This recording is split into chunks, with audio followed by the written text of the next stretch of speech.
Antes de eu continuar essa história, deixa eu te pedir uma coisa.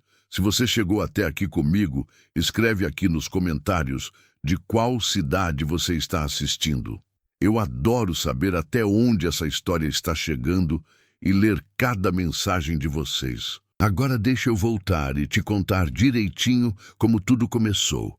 Porque quando eu cheguei naquele sítio antigo, com uma mala na mão e 5 porcos famintos me olhando, eu ainda não fazia ideia de que aquele lugar ia mudar completamente o meu destino. Eu estava sentada no chão de terra batida de uma casa que não era minha, com uma mala de papelão fechada ao lado, e o sol da tarde entrando pela fresta da porta, como se quisesse me expulsar também. A madrasta não precisou dizer nada. Ela entrou na cozinha, olhou para a mala, olhou para mim e voltou para o corredor sem fazer barulho, como quem retira uma cadeira de um canto e coloca em outro, sem peso, sem cerimônia, sem culpa. Meu pai estava no terreiro. Eu sabia que ele sabia. E sabia também que ele não ia fazer nada. Aprendi naquele dia uma coisa que ninguém ensina. Tem abandono que não vem com porteira batida. Vem em silêncio, em prato não posto na mesa, em olhar desviado, em quarto que vira depósito enquanto você ainda dorme nele. É um tipo de abandono que dói mais porque você fica tentando convencer a si mesma de que imaginou tudo, até o dia em que não consegue mais fingir. Meu marido Ahmed tinha morrido há 4 meses. 25 anos, viúva, sem filho, sem casa, sem dinheiro que prestasse. Peguei a mala, levantei do chão e saí. Foi no armazém do seu Cândido que eu vi o papel grudado na parede com fita adesiva amarelada. Escrito à mão, letra grande de quem não tem muita prática com caneta. Vende-se sítio com criação de porcos. Tratar pessoalmente tinha um preço embaixo. Um preço que não fechava conta nenhuma com o tamanho do que estava sendo vendido. Baixo demais para ser honesto, pensei. Mas pedi o endereço mesmo assim, porque era o que eu tinha condição de pagar com o que restava das economias que o Ahmed deixou. Dinheiro guardado em lata de biscoito dentro do guarda-roupa, como todo homem do interior que desconfia de banco. Seu Cândido me olhou de cima a baixo antes de responder. Moça, esse sítio pertenceu ao Eustáquio, homem que nunca vendeu para ninguém, nem quando o fazendeiro grande ofereceu fortuna. Os filhos é que venderam depois que ele morreu. Venderam com pressa. Isso aí tem história. Que tipo de história? Perguntei. Ele encolheu os ombros. Ninguém sabe direito. Só sabe que Eustáquio não deixava ninguém entrar naquela terra. Era enciumado da propriedade como pai coruja de filho único. Peguei o endereço e fui. A estrada de terra vermelha que levava ao sítio tinha mais buraco do que chão. Eram 11 quilômetros do asfalto até a porteira, e eu fui a pé, porque não tinha condição de pagar frete, com a mala de papelão na mão e o sol do Maranhão caindo em cima de mim como castigo. Quando cheguei e empurrei a porteira enferrujada, o que eu vi me parou no meio do caminho. A casa era de barro, parede rachada, janela de madeira inchada pela chuva que não fechava direito. O terreiro estava tomado de mato alto, capim seco, galho caído. Uma mangueira velha tinha crescido torta e a sombra dela cobria metade do telhado como braço de velho curvado pelo peso dos anos. Parecia que o tempo tinha desistido daquele lugar antes de mim. Mas foi o som que me fez andar de novo. Um grunhido fraco, vindo de trás da casa. Fui até lá. No chiqueiro de tábua podre e arame frouxo, 5 porcos me olhavam com olhos pequenos e fundos. Uma porca velha de orelha caída que mal conseguia se levantar. 3 leitões jovens, ossudos, inquietos. E um macho grande que ficou me encarando sem se mover, como se estivesse me avaliando. O coxo estava vazio. A água, um fio lamacento no fundo de uma gamela rachada. Eles estavam com fome, com aquela fome quieta de quem já gritou tanto que desistiu de gritar. Conheci aquela fome. Não pensei muito. Entrei no galpão que ficava ao lado. Achei um saco de milho pela metade jogado no canto e fui até o poço do terreiro puxar água. A corda estava ressecada. Rangeu feio quando puxei, mas veio. A água subiu turva, mas subiu. Enchi o coxo, joguei o milho. Os 5 avançaram com uma urgência que me apertou o peito. Não era voracidade, era desespero. Tinha diferença, e eu sabia distinguir. Fiquei ali parada, olhando eles comerem, com a poeira vermelha grudada nas canelas e o suor descendo pelo pescoço, e pensei, se esses bichos dependem de alguém para não morrer de fome, e eu sou a única pessoa aqui, então eu tenho uma razão para ficar. Era pouca coisa, mas era mais do que eu tinha saído de casa com a mala de papelão.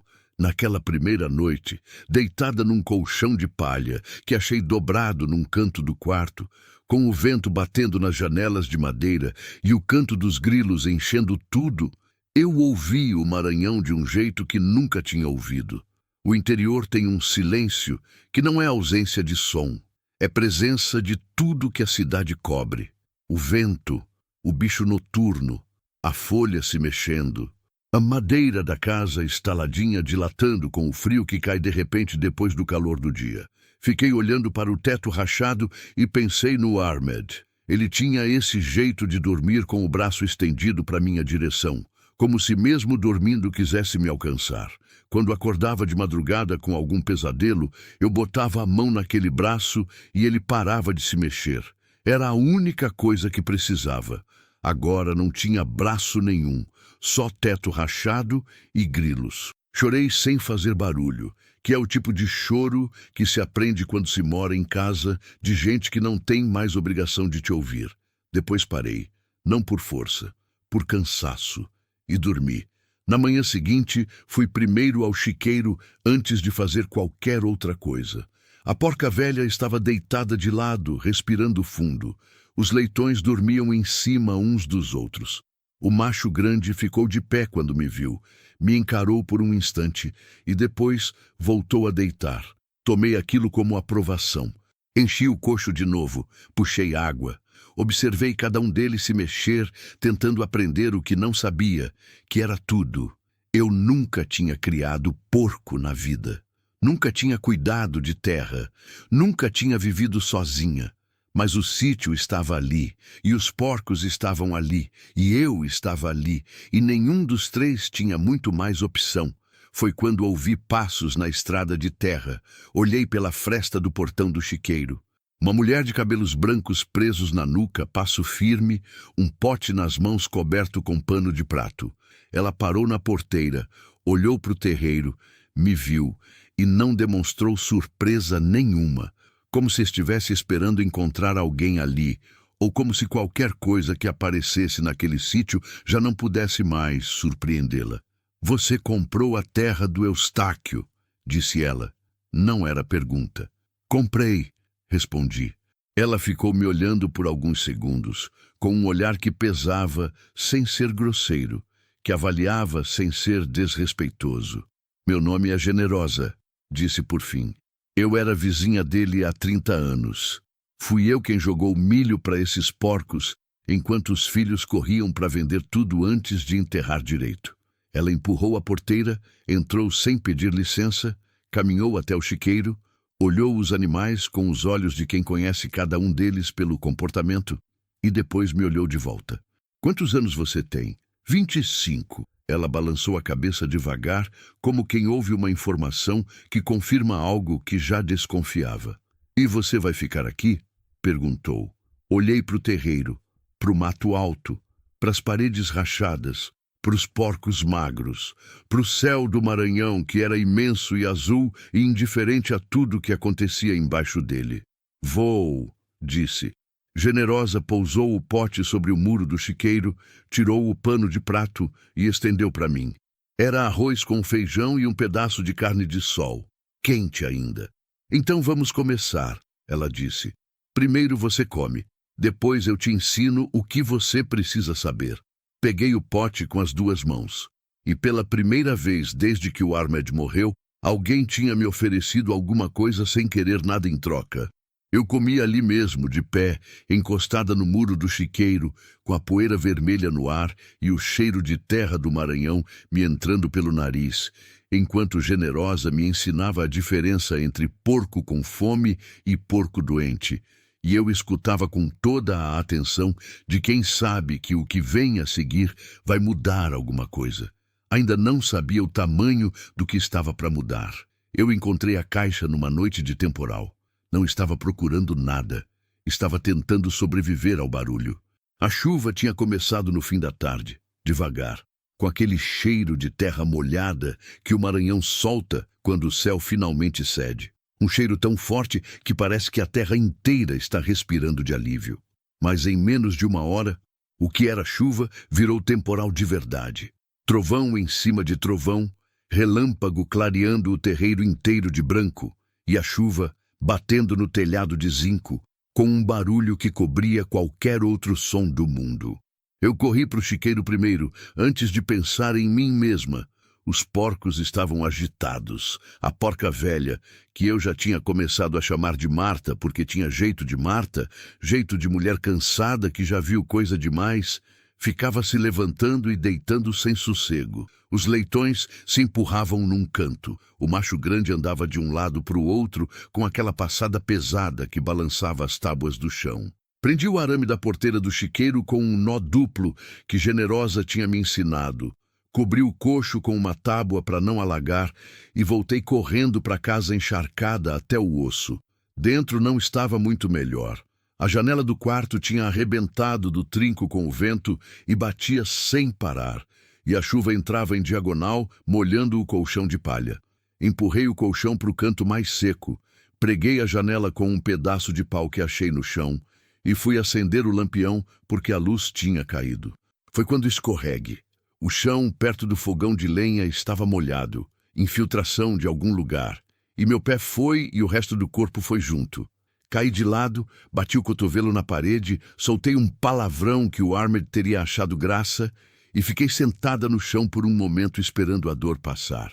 Foi ali, do chão, que eu vi. Atrás do fogão de lenha, numa fresta entre o fogão e a parede, o reboco estava diferente, mais novo que o resto. Enquanto toda aquela parede de barro tinha a textura áspera e escurecida dos anos, aquele trecho era mais liso, mais claro, como se tivesse sido feito por mãos diferentes em tempo diferente. Bati com os dedos. O som voltou oco. Peguei a faca de cozinha que tinha achado numa gaveta quando cheguei. Faca velha, cabo de osso, mas lâmina ainda boa. E fui cutucando o reboco com cuidado. Caiu em pedaços, primeiro devagar, depois em blocos maiores, sujando o chão de pó branco misturado com barro. Atrás do reboco tinha um nicho. Um buraco feito de propósito na parede, com as bordas alisadas, do tamanho de uma caixa de sapato grande. E dentro havia uma caixa de madeira escura, pesada, com uma trava de metal enferrujada que não estava fechada, só encostada. O temporal barulhava lá fora. Eu segurei a caixa no colo, sentada no chão molhado, com um lampião ao lado, e abri. Tinha documentos dentro, muitos, papéis amarelados, alguns dobrados tantas vezes que as dobras viraram furos. Letras miúdas escritas a lápis, a tinta, algumas tão desbotadas que eu precisava forçar os olhos para entender. Registros de compra de terra, contas de benfeitoria, recibo de cerca, nota de poço escavado e um mapa, desenhado à mão numa folha de papel pardo, com a beira toda ondulada de umidade antiga. O desenho mostrava o terreno do sítio visto de cima, com cada detalhe marcado. A casa, o chiqueiro, o galpão, o pomar que eu ainda não tinha explorado direito. Caminhos marcados com linhas trêmulas, árvores desenhadas como cruzes pequenas, e nos fundos do terreno, num ponto que ficava além do pomar, havia um círculo marcado com tanta força que o lápis tinha quase furado o papel. Do lado do círculo, duas palavras escritas maiores que tudo mais: Poço Artesiano. Fiquei olhando para aquilo por um longo tempo, com o barulho da chuva cobrindo tudo, e senti alguma coisa se mexer dentro do peito. Não era alegria ainda. Era aquela sensação de quando você percebe que o chão que está pisando é mais fundo do que parecia. Aquela terra guardava segredo. E Eustáquio tinha escondido esse segredo com reboco e silêncio durante anos. Mostrei para Generosa no dia seguinte, assim que a chuva parou e o chão começou a secar com aquela fumaça fina que a terra solta quando o sol volta depois da encharcada. Ela pegou o mapa com as duas mãos, olhou por um tempo sem falar e quando levantou os olhos, havia neles uma expressão que eu não soube ler de imediato. Você sabia? Perguntei. Suspeitava, ela disse. Eustáquio nunca me contou nada de direto. Mas toda vez que chegava seca, braba, ele não ficava preocupado como os outros. Enquanto o fazendeiro lamentava gado morto e roça perdida, ele ficava quieto. Aquela calma sempre me pareceu de alguém que tem água quando os outros não têm. Porque ele nunca disse para ninguém. Generosa dobrou o mapa com cuidado e me devolveu. Porque quando você tem alguma coisa que o poderoso quer, você aprende a calar a boca. Ela disse isso simples, sem drama, com a voz de quem fala de coisa conhecida. E eu guardei aquelas palavras sem entender ainda o peso completo delas.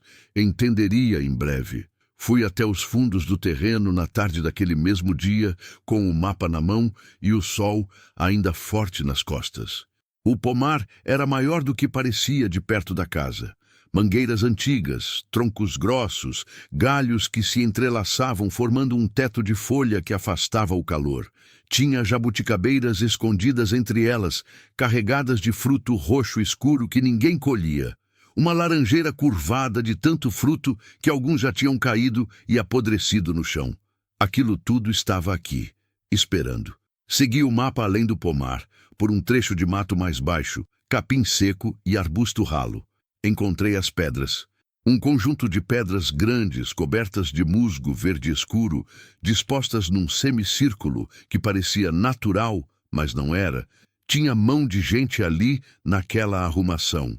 No centro do semicírculo havia uma abertura entre duas pedras maiores, coberta por uma tampa de madeira velha que estava pesada de umidade. Empurrei a tampa de lado. A abertura era escura e funda. Peguei uma pedra do chão e joguei lá dentro. Contei no silêncio. 1, 2, 3, 4. O som da pedra batendo na água veio lento, profundo, ecoado. O tipo de som que só sai de lugar muito fundo. Joelhei na beira da abertura e fiquei olhando para aquele escuro, com o coração batendo mais do que deveria. E pensei no Ahmed. Pensei nele porque ele tinha esse jeito de dizer que a vida sempre guarda uma surpresa para quem aguenta esperar. Dizia isso com aquele sorriso torto dele, como quem sabe de coisa que os outros ainda vão descobrir. Você viu isso, Ahmed? O vento mexeu as folhas do pomar atrás de mim. Tomei como resposta. 3 dias depois, chegou a carta. Eu estava no chiqueiro, ajoelhada no chão, examinando a pata traseira de um dos leitões que estava mancando. Generosa tinha me ensinado a verificar se havia espinho ou ferida entre os cascos, quando ouvi alguém na porteira. Era um homem de capacete e roupa de motorista, com um envelope na mão. É a senhora Catarina? Ele perguntou sem descer do caminhão. Sou.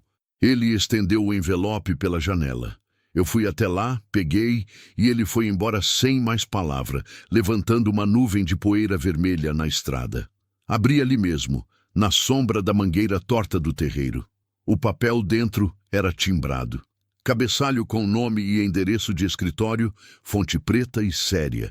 E embaixo, uma linguagem que misturava palavras difíceis com uma mensagem simples de entender. A venda do sítio havia sido feita de maneira irregular.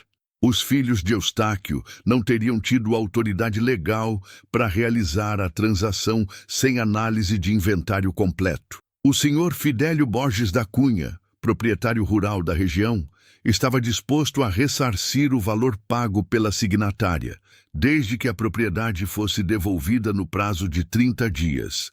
Ressarcir. Uma palavra bonita para dizer, devolve o que não é seu e vai embora.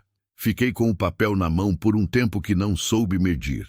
O sol tinha baixado um pouco e a sombra da mangueira tinha se esticado pelo terreiro. Lá no chiqueiro, Marta grunhiu alguma coisa baixinho. Um dos leitões respondeu. Pensei no pai, em como ele não tinha me defendido com uma palavra quando a madrasta começou a me tratar como visita. Pensei no Armed, que foi embora rápido demais e não me deixou nenhum filho para ter companhia. Pensei em mim mesma de madrugada, chorando sem barulho num colchão de palha. E pensei naquela água escura e funda lá no fundo do terreno. Água que não secava. Água que Eustáquio protegeu a vida inteira com o silêncio. Dobrei o papel, guardei no bolso. Fui terminar de examinar a pata do leitão. Quando Generosa chegou mais tarde com uma trouxinha de erva para fazer remédio caseiro para o animal, eu mostrei a carta para ela sem dizer nada. Ela leu devagar, 2 vezes.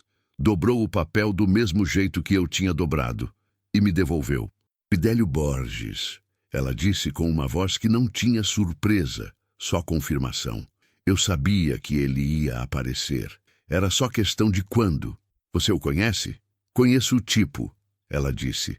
Homem que tem muito e ainda quer o que é dos outros. Tentou comprar esse sítio 2 vezes enquanto Eustáquio era vivo. As 2 vezes, Eustáquio fechou a porteira na cara dele. Ela ficou em silêncio por um momento, olhando para o chiqueiro. Mas Eustáquio era homem velho com nome na região. Ela disse, Lã, você é menina nova sem ninguém atrás. Eu sei, disse. Então você sabe também que ele conta com isso. Olhei para ela. O que eu faço? Generosa cruzou os braços, jeito de quem pensa antes de falar. Você tem os documentos que achou na caixa? Tenho. Então você tem mais do que ele pensa que você tem, ela disse. Mas papel não basta. Você precisa de alguém que saiba ler papel do jeito certo. Ela não precisou dizer mais. Eu já estava pensando na cidade, num escritório, numa mesa, num advogado que topasse ouvir uma viúva de 25 anos com uma caixa de madeira velha e uma terra que alguém queria tirar dela. Naquela noite, não chorei. Fiquei deitada de olho aberto no teto rachado e organizei na cabeça o que tinha e o que precisava. Os documentos, o mapa, o registro do poço, a carta de Fidélio como prova da pressão. Lá fora, o vento batia nas janelas de madeira como sempre. Mas dessa vez eu ouvi diferente. Não como ameaça, como aviso. E aviso, diferente de ameaça, ainda te dá tempo de agir. O ônibus para a cidade saía às 5:30 da manhã e eu precisava caminhar 11 quilômetros até o asfalto para pegar ele. Levantei às 3:30. Escuro ainda, aquele escuro do interior que não tem meio termo. Ou é total ou é dia.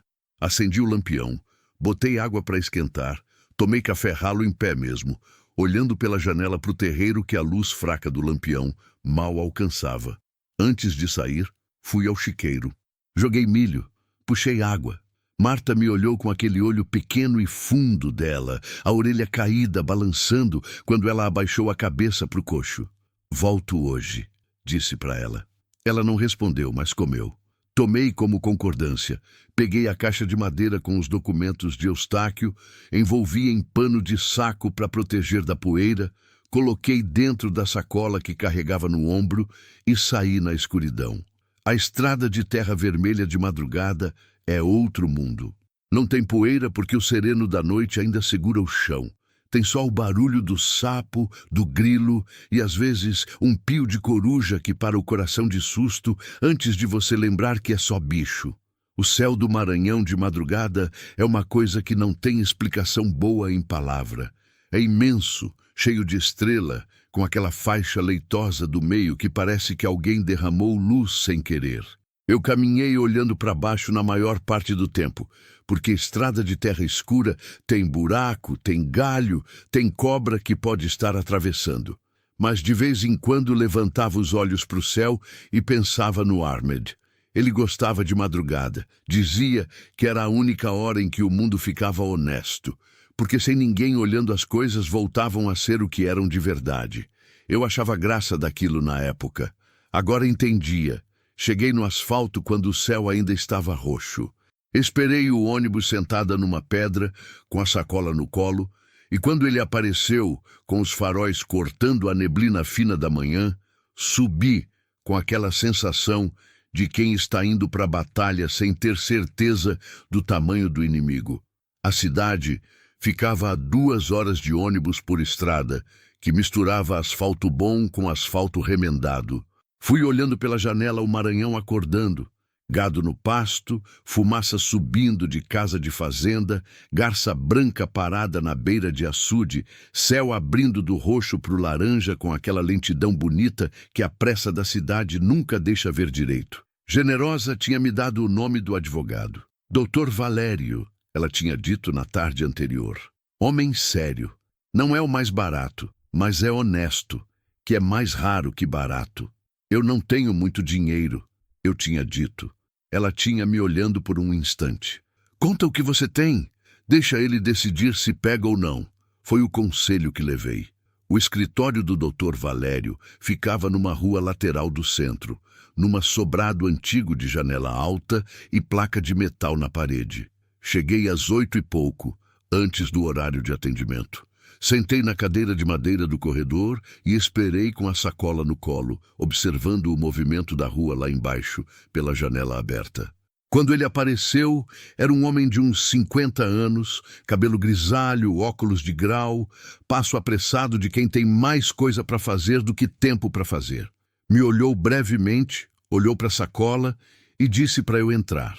Sentei na cadeira da frente da mesa dele e coloquei a caixa de madeira sobre o tampo sem rodeio. Meu nome é Catarina, disse.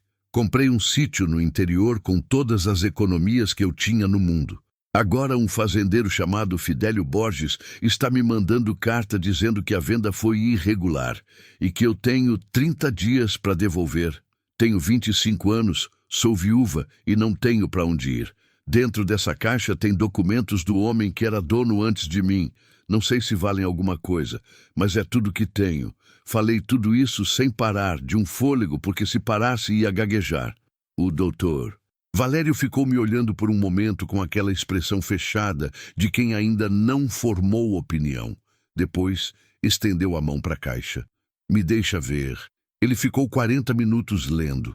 Eu fiquei sentada do outro lado da mesa, naquele silêncio de escritório que cheira a papel velho e café passado, olhando para o ventilador de teto girar devagar, tentando não deixar o pensamento ir para o lugar ruim. Mas ele foi. O pensamento sempre vai. Fiquei pensando que talvez Fidélio tivesse razão. Que talvez a venda fosse mesmo irregular. Que talvez eu tivesse usado o dinheiro do Ahmed, o dinheiro que ele juntou em anos de trabalho dentro de lata de biscoito, em terra que nunca foi minha de direito. Fiquei pensando no pai, no quarto virado depósito. Fiquei pensando que se perdesse o sítio, eu não tinha literalmente lugar nenhum para colocar o corpo. O ventilador girava. Dr. Valério virou uma página. Eu coloquei as mãos no colo e esperei. Quando ele finalmente levantou os olhos, a expressão tinha mudado. Não muito, mas o suficiente para eu perceber. Fidélio Borges, ele disse, como se estivesse saboreando o nome de um problema conhecido. Esse homem tem terras dos dois lados da sua propriedade. Já tentou comprar aquele sítio antes? Foi o que me disseram. E Eustáquio sempre recusou. Sim, ele bateu o dedo na mesa 2 vezes, devagar. Esses documentos são fortes, ele disse. Muito fortes. A cadeia de posse está completa. As benfeitorias registradas. E esse registro do poço artesiano, ele tocou numa folha específica. Isso aqui é o coração da questão. Se existe poço artesiano naquela terra com registro formal, a propriedade tem valor muito acima do que você pagou. E Fidélio sabe disso. Então a venda foi legal? A venda foi legal, ele disse. O argumento de inventário que ele usou na carta é fraco, construído para intimidar, não para ganhar. É tática comum de quem quer que o adversário entre em pânico e recue antes de chegar no juiz. Senti o peito soltar alguma coisa que estava apertado desde que abri aquela carta. Mas, ele continuou, e o mas sempre vem. Processo leva tempo, leva dinheiro. E Fidélio tem os dois em quantidade que você não tem. Quanto tempo? Meses. Talvez mais de 1 ano, dependendo de como ele decidir complicar. Fiquei quieta. E quanto dinheiro? Ele me olhou por cima dos óculos. Me conta o que você tem. Vou ver o que consigo fazer. Contei. O número era pequeno e eu senti vergonha de dizê-lo em voz alta, aquela vergonha antiga de quem foi ensinado que pobreza é coisa que se esconde. Mas disse. Ele ficou um momento em silêncio, olhando para a mesa. Vou precisar de um valor de entrada e o restante a gente parcela conforme a criação for rendendo. Ele disse por fim. Não é o jeito que eu trabalho normalmente. Mas Fidélio Borges já me apareceu em outros processos e tenho interesse próprio em ver ele perder pelo menos uma vez. Disse isso seco, sem sorrir, e eu entendi que não era bondade. Era princípio. E às vezes princípio vale mais que bondade porque dura mais. Apertamos as mãos sobre a mesa, por cima da caixa de madeira de Eustáquio. Voltei para casa no ônibus das 2 da tarde, chegando no asfalto com o sol ainda alto e os 11 quilômetros pela frente na poeira vermelha. Andei devagar dessa vez. Não por cansaço, por precisar pensar. O processo ia começar. Isso era bom. Mas Dr. Valério tinha me dito uma coisa antes de eu sair que ficou andando na cabeça. Fidélio pode tentar outras formas de pressão antes de entrar de vez no processo. Fique atenta. E se alguém aparecer no sítio sem anunciar, não abra a porteira para ninguém que você não conheça. Perguntei o que ele quis dizer com outras formas de pressão. Ele não respondeu direto. Disse só, esse tipo de homem não gosta de esperar o juiz. Prefere resolver antes. Andei com aquilo na cabeça os 11 quilômetros inteiros. Quando cheguei na porteira do sítio, o sol estava caindo e o céu do Maranhão tinha virado aquele laranja queimado que antecede o escuro. Empurrei a porteira, atravessei o terreiro e fui direto ao chiqueiro. Marta estava estranha. Não estava no canto de sempre. Estava no meio do chiqueiro, de pé, a respiração mais rápida que o normal. Olhei os leitões, todos presentes, todos se mexendo. O macho grande estava quieto num canto, o que também não era costume. Ajoelhei perto de Marta. Passei a mão no lombo dela, devagar. Ela estava quente, mais quente do que o calor do dia justificava. O que foi, Marta? Ela me olhou com aquele olho de lado, orelha caída, e soltou um grunhido baixo que não era de fome. Era outra coisa. Fui buscar água fresca, troquei o cocho. Fiquei observando ela por um tempo. Não piorou, mas não melhorou. Fui à casa, peguei o lampião, voltei para o chiqueiro e passei a primeira parte da noite ali, sentada no chão de terra batida ao lado dela, ouvindo a respiração dela e o canto dos grilos lá fora. Não tinha veterinário a menos de 40 quilômetros. Não tinha telefone que funcionasse direito no sítio. Não tinha ninguém para chamar. Era eu e ela e a noite do Maranhão. Fiquei pensando em tudo que podia dar errado. Se Marta adoecesse de verdade, se os leitões precisassem de cuidado que eu não soubesse dar, se o processo com Fidélio se arrastasse e o dinheiro acabasse antes da criação render. E fiquei pensando em algo que Generosa tinha dito na primeira manhã. Enquanto eu comia o arroz com feijão dela encostada no muro do chiqueiro, terra responde a quem não desiste dela. Mas essa noite eu precisava que a terra respondesse um pouco mais rápido. Passei a mão no lombo de Marta de novo. Ela fechou o olho devagar. Você não pode adoecer agora, disse baixinho. Eu precisava de você mais ou menos inteira por mais um tempo. Você aguenta? Ela respirou fundo e soltou devagar. Tomei como sim. Fiquei ali até meia-noite, quando a febre dela pareceu ceder um pouco e ela finalmente se deitou de lado na palha. Só então fui para casa, larguei o lampião na mesa e deitei no colchão de palha sem tirar nem o sapato. Dormi com o barulho do vento nas janelas de madeira e o pensamento em Fidélio, em Dr. Valério, em Marta, no poço artesiano escuro e fundo nos fundos do terreno. E numa fresta entre um pensamento e outro, antes do sono fechar tudo, veio a imagem do Armed com o braço estendido na cama. Aguenta, ele teria dito. Surpresa ainda não acabou. Fechei os olhos e aguentei. A tempestade começou numa terça-feira de manhã e não parou por 4 dias. Não era chuva comum. Era aquele tipo de chuva que o interior do Maranhão guarda para mostrar de vez em quando que a terra manda mais que o homem. Chuva grossa, sem intervalo, que transforma estrada de terra em rio de lama vermelha e deixa o mundo encolhido dentro de si mesmo. O céu ficou branco de nuvem carregada e não apareceu o sol em momento nenhum. O ar cheirava a terra encharcada, a folha podre, a água parada. No segundo dia, a estrada que ligava o sítio ao asfalto tinha sumido. Não tinha exagero nisso. Sumido mesmo. Onde tinha chão, havia lama com meio metro de profundidade e os 11 quilômetros até o asfalto tinham virado um caminho que nem a pé era possível fazer sem afundar até o joelho. Eu estava completamente isolada. Marta tinha melhorado nos dias anteriores. A febre cedeu, ela voltou a comer bem, os leitões continuavam crescendo sem problema. Tinha sido um alívio grande demais para acontecer sem custar nada. E o que custou foi a noite que passei no chiqueiro e o sono que não voltou direito nos dias seguintes. Mas agora havia outro problema. O telhado do galpão ao lado da casa tinha cedido parcialmente com o peso da água. Uma viga velha rachou no meio e uma seção inteira do zinco dobrou para dentro, deixando uma abertura por onde a chuva entrava direto. No galpão, eu guardava o milho, as ferramentas e os poucos mantimentos que tinha comprado na última ida à cidade. Acordei no terceiro dia de tempestade com um barulho diferente, aquele estalo seco de estrutura que cede, e corri para o galpão descalça na lama, com a chuva me encharcando em segundos. O saco de milho que estava mais perto da abertura estava molhado até a metade.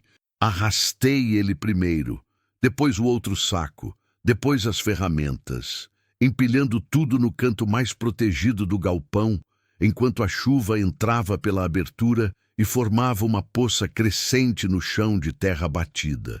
Precisava tampar aquela abertura antes que o restante do telhado fosse junto.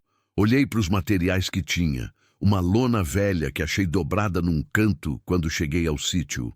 Arame. Uma escada de madeira com um degrau faltando que eu nunca tinha precisado usar. Montei a escada encostada na parede do galpão, do lado de fora, com a chuva caindo em cortina e a lama escorregando debaixo dos pés. Subi com a lona enrolada no ombro e o arame preso entre os dentes, me segurando com uma mão na calha enferrujada e a outra tentando estender a lona sobre a abertura. O vento bateu de lado uma vez. A escada escorregou. Eu fui junto. Caí de uma altura de uns 2 metros. Caí de mau jeito, de lado, no chão de lama que pelo menos amorteceu parte do impacto. Fiquei deitada por um momento de costas, com a chuva caindo na minha cara, esperando o corpo me dizer o que tinha quebrado. Nada tinha quebrado, mas o tornozelo direito doía de um jeito que não era bom. Sentei na lama, olhei para o tornozelo, mexi com cuidado. Doía, mas dobrava, torcido, não quebrado. A diferença entre os dois era a diferença entre conseguir andar e não conseguir. E naquele momento, sozinha, sem estrada, sem telefone, sem ninguém, essa diferença era enorme. Fiquei sentada na lama debaixo da chuva por uns minutos que não soube contar. Não chorei. Não tive força nem para isso. Só fiquei olhando para o céu branco de nuvem e pensando que tinha um limite para a quantidade de coisa que uma pessoa sozinha consegue segurar. Que talvez eu tivesse chegado perto desse limite. Que talvez o Armed tivesse me deixado cedo demais e eu não tivesse tido tempo de aprender o suficiente para aguentar sozinha uma tempestade de 4 dias, com telhado caído e tornozelo torcido e fazendeiro querendo tomar a terra e porca que quase adoeceu e 11 quilômetros de lama entre mim e o resto do mundo. Tinha um limite, e eu estava sentada nele, literalmente, no chão de lama do meu próprio terreiro. Me levantei porque não tinha outra opção. Peguei a escada de novo. Apoiei o peso no pé esquerdo. Subi mais devagar, com mais cuidado, me segurando com as 2 mãos antes de soltar uma para trabalhar. Estendi a lona. Prendi com o arame passando por baixo das ripas de madeira que ainda estavam firmes. Desceu mal, ficou torta. Cobriu só 2/3 da abertura, mas cobriu. A poça dentro do galpão parou de crescer. Desci, cocheei até o chiqueiro. Alimentei os porcos. Voltei para casa. Tirei o sapato com cuidado, olhei o tornozelo que já estava inchando um pouco, envolvi com um pano molhado em água fria, como Generosa tinha me ensinado a fazer para qualquer inflamação. Água fria primeiro, nunca quente, calor piora. E sentei na cadeira da cozinha com o pé levantado na outra cadeira. A chuva batia no telhado. O lampião tremulava com o vento que entrava pela fresta da janela. Eu tinha arroz suficiente para 2 dias, feijão para 3. Depois disso, dependia da chuva parar e da lama secar o suficiente para eu conseguir caminhar até o asfalto com um tornozelo que não estava cooperando. Fiquei fazendo conta em silêncio. E foi aí que ouvi. Bater na porteira. Firme, não desesperado. 3 batidas espaçadas de quem sabe que vai esperar. Fui até a janela antes de ir até a porteira. Me lembrei do que Dr. Valério tinha dito. Não abra a porteira para ninguém que você não conheça. Era uma figura de capa de chuva amarela, encharcada, parada do lado de fora da porteira, segurando alguma coisa. Cabelos brancos escorrendo água. Generosa. Fui até a porteira mais rápido do que o tornozelo queria. Abri e ela entrou empurrando uma bicicleta velha com uma sacola amarrada na garupa. 11 quilômetros de lama nessa bicicleta, disse ela, sem drama, como se estivesse comentando o tempo. Cai 3 vezes. A última vez quase fui parar no barranco. Fiquei olhando para ela sem conseguir falar. Você está com o pé torto, ela disse, olhando para o meu tornozelo. Caí do telhado. Claro que caiu. Ela entrou, apoiou a bicicleta na parede, tirou a capa encharcada, pendurou na cadeira e abriu a sacola. Tinha dentro um frasco de álcool, atadura, uma lata de sardinha, farinha de mandioca, 2 pacotes de macarrão, uma garrafa de água de coco e um vidro de pomada que eu não conhecia. A pomada é para torcedura, ela disse, pondo tudo na mesa. Receita da minha mãe. Cheira mal, mas funciona. Sentei de novo com o pé levantado. Ela pegou o tornozelo com as 2 mãos com uma firmeza cuidadosa. Examinou e passou a pomada com movimentos lentos e seguros. Cheirava a erva que eu não soube identificar. Cheirava forte mesmo. Não quebrou, ela disse. Eu sei. Mas podia ter quebrado. Mulher sozinha não sobe em telhado de chuva. Não tinha ninguém mais para subir. Ela ficou quieta por um momento, continuando a passar a pomada. Eu deveria ter vindo antes, ela disse, e havia nessa frase algo que não era simples comentário. Era uma espécie de pedido de desculpa que Generosa provavelmente não tinha costume de fazer. A estrada estava intransitável, eu disse. Estava. Ainda está. Então, como você veio? Pela margem do riacho, ela disse. Tem um trecho que fica mais alto e não alaga. Mais longo, mais possível. Fiquei olhando para ela enquanto ela enrolava a atadura no tornozelo com aquela habilidade de quem já fez isso muitas vezes. Generosa, eu disse. Por que você veio? Ela não respondeu de imediato. Terminou de prender a atadura, se levantou, foi até o fogão de lenha, avaliou a lenha que tinha e começou a arranjar a fogueira para esquentar comida. Porque estava com saudade dos porcos, ela disse de costas. Não era verdade, mas eu deixei como estava. Ficamos os 2 dias seguintes juntas no sítio, esperando a chuva ceder. Generosa dormiu no colchão de palha e eu fiz uma cama no chão com manta dobrada.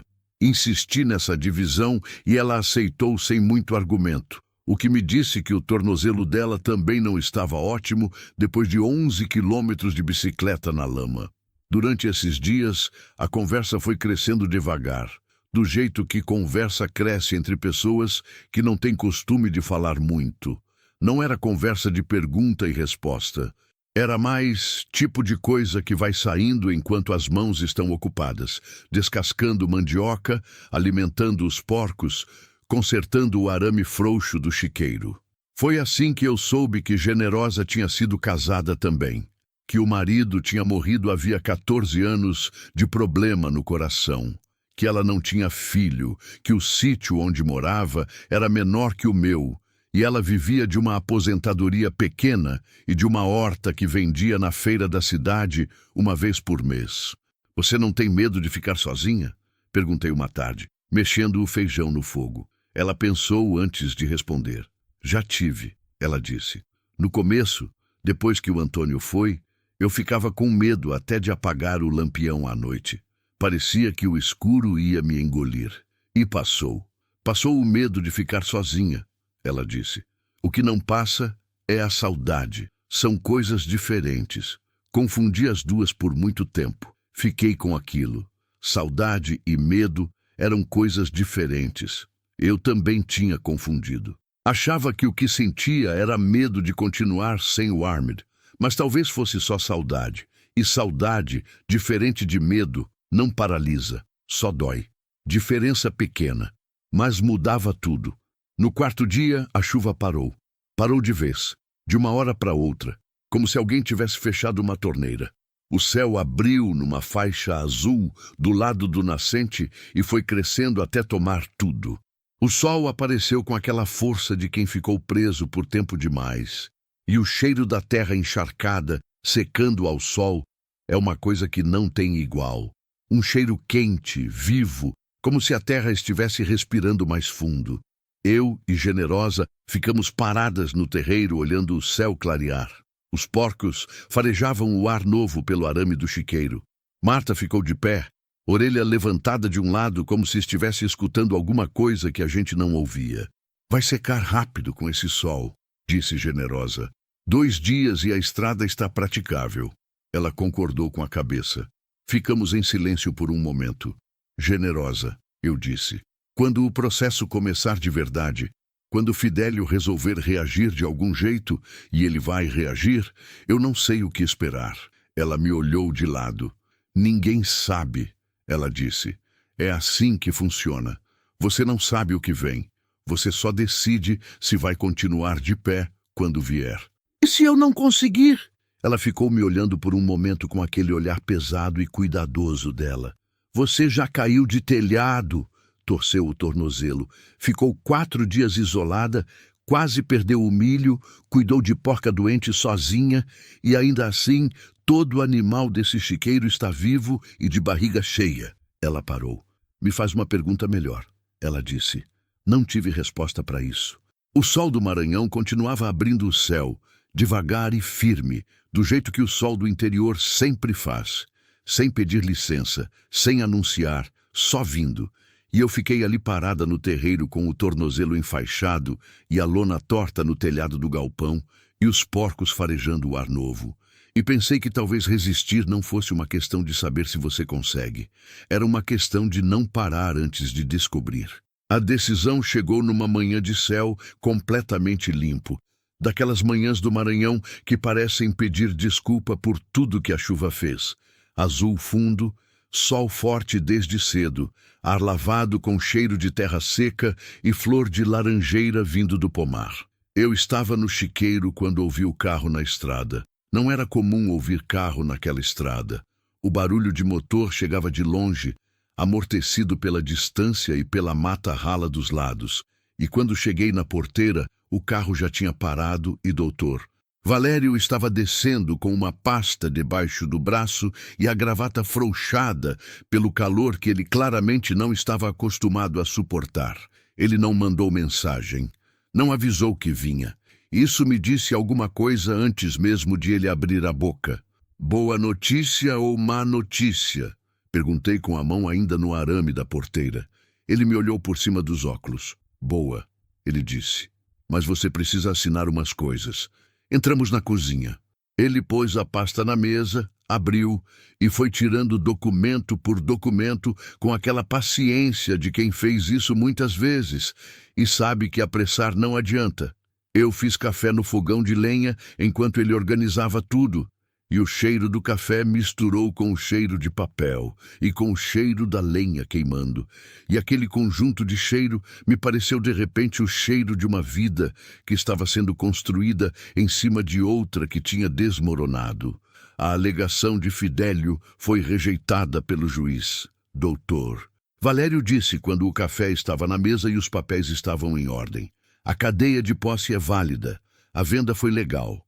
O argumento de inventário irregular não se sustentou porque os filhos de Eustáquio tinham procuração com poderes suficientes para realizar a transação, o que ficou comprovado pelos documentos que você trouxe naquela caixa. Ele bateu o dedo numa folha específica. E o registro do poço artesiano, ele continuou, está formalmente vinculado à propriedade. Não há contestação possível sobre isso. O sítio é seu, o poço é seu. Fidélio pode recorrer, mas as chances dele reverter são muito pequenas, e os custos de continuar não compensam o que ele teria a ganhar. Olhei para o envelope que ele tinha empurrado na minha direção. Ele já desistiu? Não oficialmente, ele disse. Mas me ligaram do escritório dele pedindo para marcar uma conversa. Quando o lado mais forte pede conversa depois de perder a primeira rodada, é porque está calculando a saída. Peguei o envelope, abri, li devagar, palavra por palavra, do jeito que aprendi a fazer com qualquer papel depois daquele dia em que a carta de Fidélio chegou e eu precisei ler 3 vezes para entender o que estava me fazendo. A linguagem era difícil, cheia de termo jurídico, mas o sentido era simples. O sítio era meu. Assinei onde doutor. Valério indicou, uma folha depois da outra, com a caneta que ele estendeu. E quando terminei, coloquei a caneta na mesa e olhei pela janela da cozinha para o terreiro ensolarado lá fora. Obrigada, eu disse. O trabalho foi seu, ele respondeu, guardando os papéis. Aquela caixa de madeira foi o que ganhou o processo. Sem os documentos de Eustáquio, teria sido muito mais difícil. Eustáquio, aquele homem que nunca conheci, que passou a vida inteira protegendo uma terra que ele sabia que valia mais do que parecia, que escondeu o segredo dela atrás de reboco e silêncio e recusa teimosa de vender para qualquer preço. Aquele homem tinha me deixado, sem me conhecer, sem saber que eu existia. A única coisa de que eu precisava no momento em que mais precisei. Às vezes, o destino tem esse jeito estranho de conectar pessoas que nunca se viram. Doutor. Valério foi embora antes do meio-dia, com a gravata ainda mais frouxa e a testa suada pelo calor que o interior impõe a quem vem da cidade. Eu fiquei parada na porteira, olhando o carro sumir na estrada de terra. Levantando a poeira vermelha que a seca, de depois das chuvas, havia devolvido ao chão. Fui direto ao fundo do terreno. Atravessei o terreiro. Entrei no pomar. A sombra das mangueiras velhas caiu em cima de mim como cobertor e o cheiro das frutas maduras misturava com a terra úmida ainda debaixo das raízes. As jabuticabeiras estavam tão carregadas que os galhos curvavam. Uma abelha passou pela minha frente sem pressa. Cheguei nas pedras cobertas de musgo, empurrei a tampa de madeira de lado, olhei para aquele escuro fundo, não joguei pedra dessa vez, só olhei. Lá no fundo, muito lá no fundo, havia um brilho fraco, o reflexo da luz do sol chegando torto até a superfície da água. Um brilho pequeno, tremido, mas constante. Água que estava ali antes de mim, que estaria depois. Fiquei pensando em Eustáquio, que achou aquela água e passou a vida protegendo ela. Fiquei pensando no Ahmed, que juntou dinheiro em lata de biscoito para um futuro que ele não viveu, mas que eu estava vivendo. Fiquei pensando no pai, no quarto virado depósito, na madrasta que tirava prato da mesa sem precisar explicar nada. E fiquei pensando em Generosa, que fez 11 quilômetros de bicicleta na lama de tempestade para trazer pomada e macarrão e companhia, que disse que saudade e medo eram coisas diferentes, que ficava me ensinando coisas sobre porco e sobre vida com a mesma voz calma. Tudo aquilo tinha me trazido até ali, até aquele buraco escuro e fundo com água que não secava. Voltei para o chiqueiro. Marta estava deitada na palha com os leitões do lado, que já tinham crescido o suficiente para parecer porcos e não mais filhotes. O macho grande dormia no canto com aquela respiração pesada de quem não tem preocupação nenhuma com o estado do mundo. Os 3 leitões mais novos brigavam por posição no coxo com uma urgência que me fez dar um sorriso involuntário. Abri o arame da porteira do chiqueiro, entrei e sentei no chão de terra batida do lado de Marta. Ela abriu um olho, me olhou, fechou de novo. Passei a mão no lombo dela com aquela calma de quem não tem nada mais urgente no mundo por uns 5 minutos. O pelo era áspero e quente do sol, e ela respirava fundo e devagar. E o barulho dos leitões no coxo e do vento nas folhas das mangueiras lá fora criavam um silêncio que não era vazio, era cheio. Cheio de coisa viva. Pensei no dia em que cheguei e encontrei esses animais com o coxo seco e a água lamacenta. Pensei em como fui buscar o saco de milho sem pensar muito, sem calcular se valia a pena, sem pedir permissão para ninguém. Aquele gesto simples tinha sido o começo de tudo. Às vezes, a coisa mais importante que você faz na vida não parece importante no momento em que faz. Parece só a coisa óbvia, a coisa necessária, a coisa que qualquer pessoa faria porque não tem como passar por animal com fome e seguir em frente fingindo que não viu. Eu nunca fui boa em fingir que não vi. O Armed dizia que isso era meu maior problema. Agora eu achava que era a única coisa que tinha me salvado. Generosa chegou no fim da tarde, do jeito que tinha começado a chegar todo dia desde que a tempestade passou. Sem avisar, sem cerimônia, como se o sítio já fosse um pouco dela também.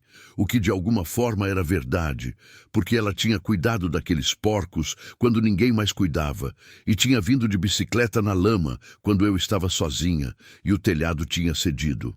Ela entrou pela porteira, jogou um olhar para o chiqueiro, jogou outro para mim e soube. Não sei como soube, mas soube. Ganhou, ela disse. Não era pergunta. Ganhei. Ela ficou parada por um momento no meio do terreiro, com o sol da tarde jogando sombra comprida no chão de terra batida, e assentiu devagar, uma vez só, do jeito de quem recebe uma notícia que esperava e que ainda assim alivia de um jeito que a espera não consegue preparar completamente.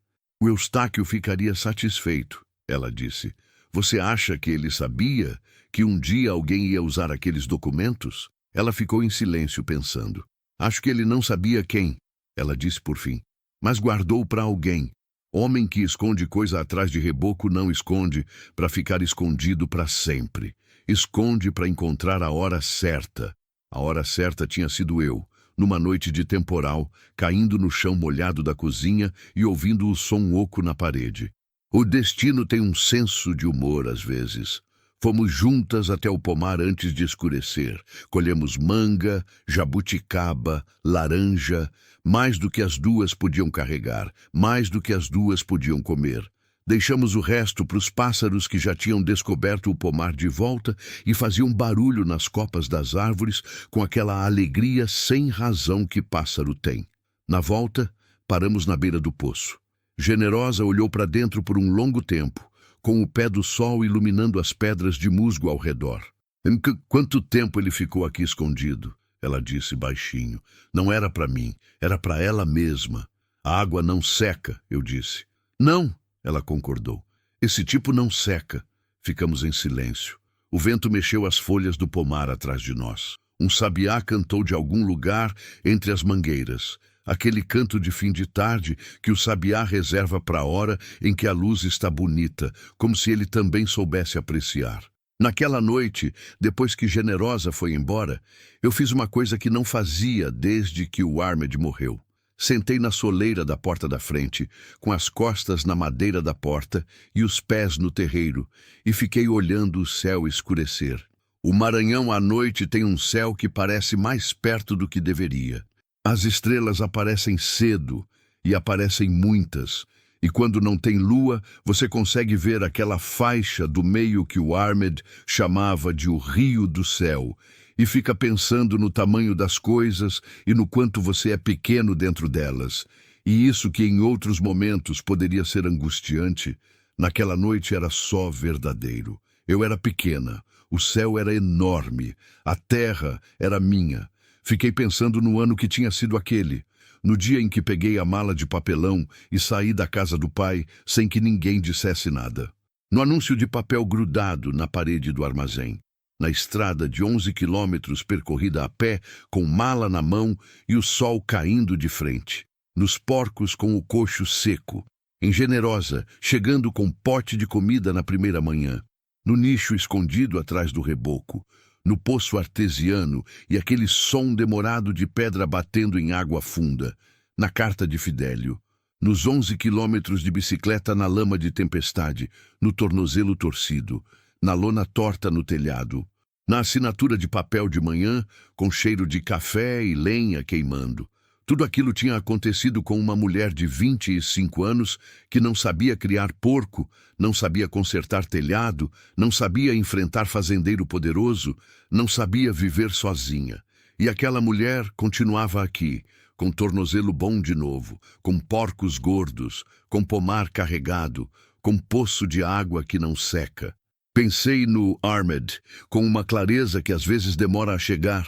Não a dor aguda do começo, não o vazio assustador dos primeiros meses, mas uma clareza mais serena, como quando você olha para a foto de pessoa que amou e consegue ver o sorriso dela sem que o peito feche todo. Ele teria gostado deste sítio, teria ficado horas olhando para o poço, teria dado nome para os porcos antes de mim, teria consertado o telhado direito, do jeito que eu não soube fazer, e ainda teria sobrado tempo para me fazer rir de alguma coisa no fim do dia. Mas ele não estava, e eu estava. E o que eu tinha descoberto naquele ano de terra vermelha, e chuva, e lama, e medo, e Generosa e documentos de homem morto que nunca conheci, era que continuar não é o mesmo que conformar. Continuar é uma escolha que você faz toda manhã.